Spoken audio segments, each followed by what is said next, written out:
Next up on the list is the windshield wipers. Now, the factory ones were vacuum controlled. That's what these lines are going to it. And then you also have a manual lever on the back here. Now, we've updated all the electronics. We've eliminated the vacuum pump that would have originally been incorporated. So we're going to update it to electric wipers. They make some pretty affordable kits. We've got one over here on the bench. We're going to go over and take a look at it, show you what all's involved, and then we're going to see if we can make this work.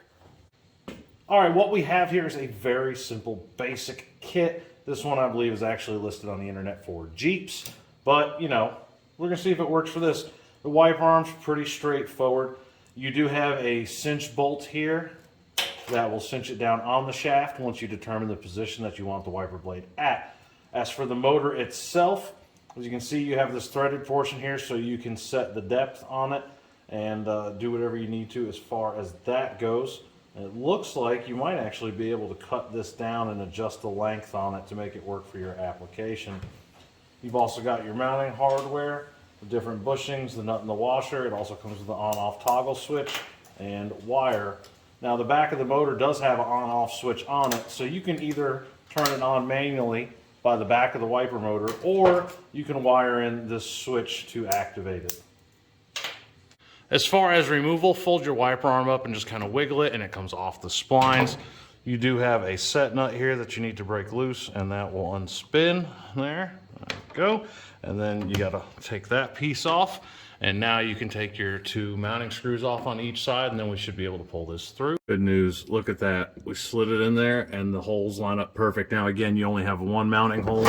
So this second hole over here, you will have to fill that hole probably just with a screw, one of the factory screws, so it looks factory. But look at that. The shaft size is the same. The holes line right up. Now you can cut these down, and we had to because it was too long. So we made a nice light cut all the way around until that came off. And then we cut the shaft down as well to the appropriate length. I cut a little over an inch off of here. And right here, I think we cut about 1.25 inches off. Like my measuring device. Exactly 1 inch. All right, so we got the wiper motors mounted in here. Now, a couple things to keep in mind. These windows do swing out. Make sure you leave enough slack in your cable to compensate for that. Also, with that being said, this whole housing flips forward.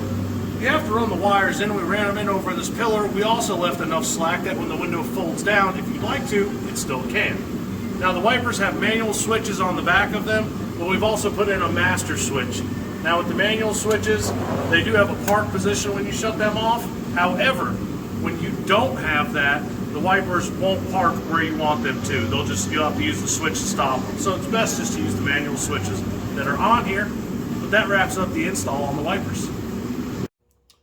We have all of our major items checked off on the list as far as our major components hooked up and connected and all the important wiring done and secured.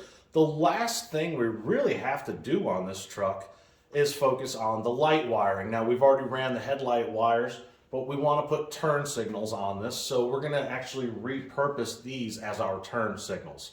You have to excuse my ignorance. I don't know if these actually came from the factory with turn signals, and if they did, which lights were used to operate that, but these seem like good candidates. However, take a closer look at here, you can see all this corrosion and buildup in here. We've got to get all that cleaned out.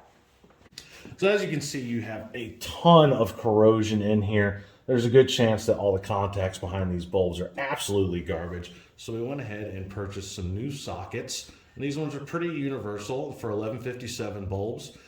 We may have to make some little mounting tabs that come up and grab the back of it to mount it, but overall these should work just fine and we'll get those wired up. All right, now that we've got the bulbs cut loose here, you can see why we're going to replace all this. All of this is crusty, nasty, gross. That is awful. Wow.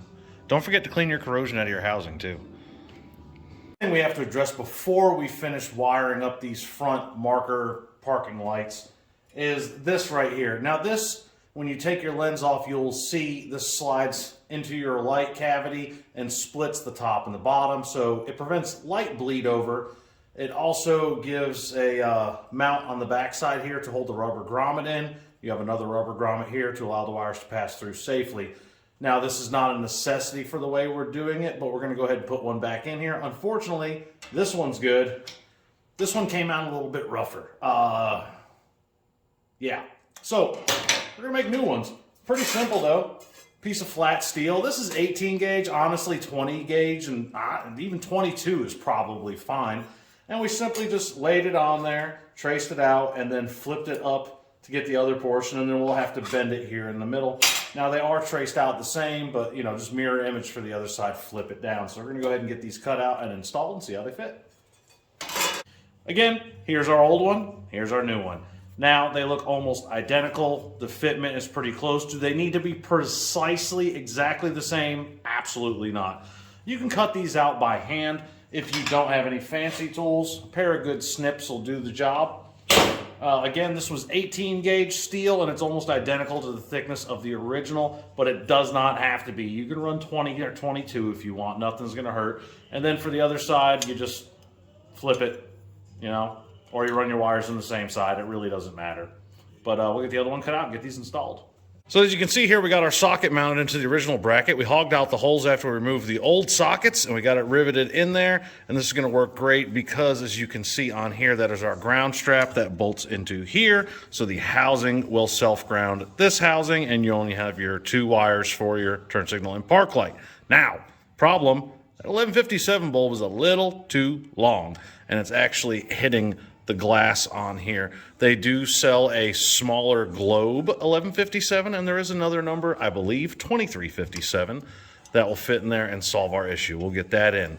Now, one more piece of advice. For those of you that want to run LEDs, that's fine. You just have to keep something in mind. You cannot run a regular flasher. It's going to either flash slow, or it's going to stay on, or in some cases flash fast.